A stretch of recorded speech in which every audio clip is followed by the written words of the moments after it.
Hey everyone, welcome to my channel, and today I will be reading a Todoroki reader with picture on Tumblr. So let's get into it. Shoto comes home late most nights. He routinely steps through the door, takes off his coat.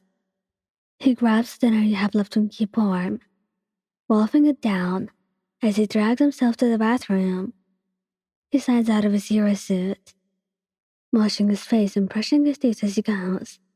He's tired and awkward, and he does not have the energy to not multitask.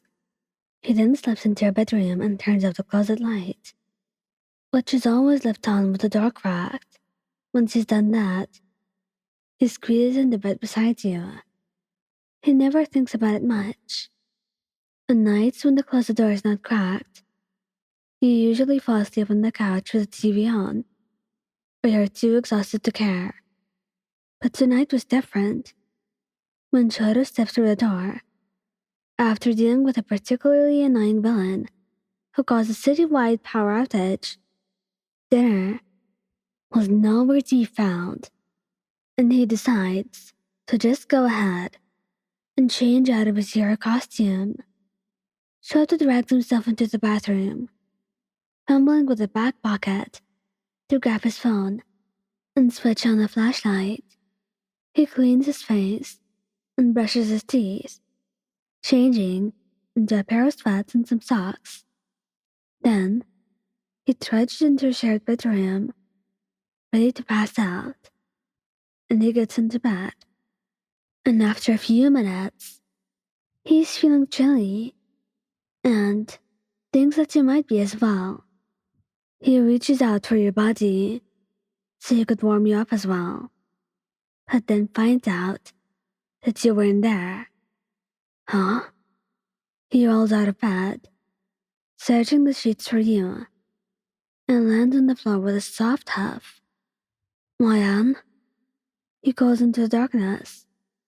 He pulls himself to his feet when there's not a response.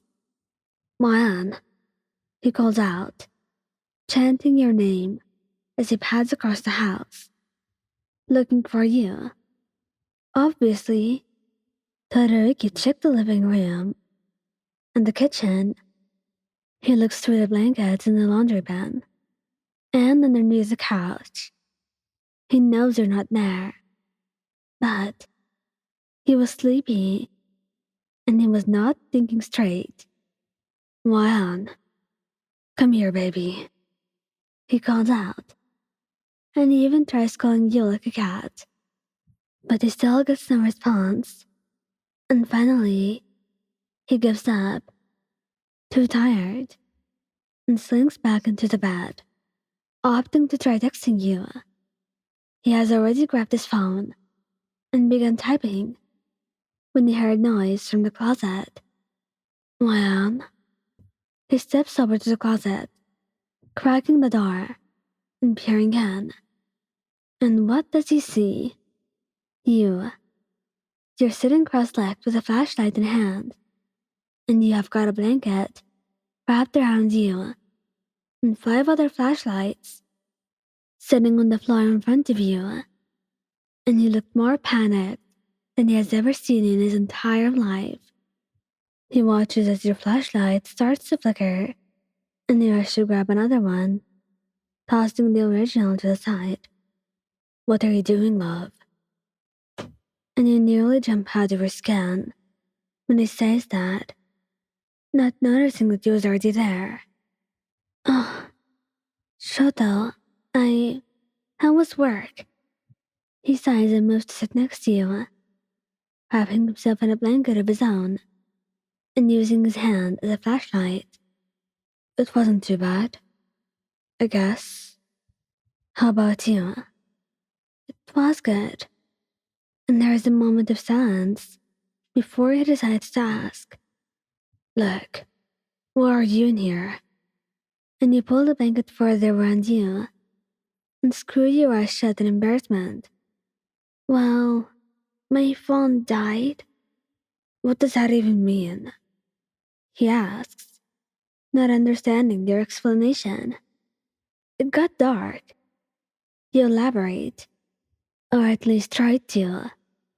And Shoto leans back against the wall of the closet and thinks for a second before his expression turns into a smug smirk. You're not scared of the dark, are you? He says, teasing, and he turns to the side in embarrassment, hoping desperately to hide the blush drawn across your features. This man right in front of you fights terrifying villains every single day, and you are scared of the dark? You felt pretty pathetic. Well, I mean, maybe. Just a little bit, though. You say nervously, and Shoto lets out a chuckle. So that's why the closet door is always cracked every night I get home? That's kind of cute. What? Why didn't you just sleep with the flashlights? I was scared it would turn off. These don't usually last long, but I always turn the light off. But then you're there with me, so it's not as scary. Shoto turns towards you, reaching for your chin and pulling your face to his. He pulls you right up until your nose touch and looks deep into your eyes.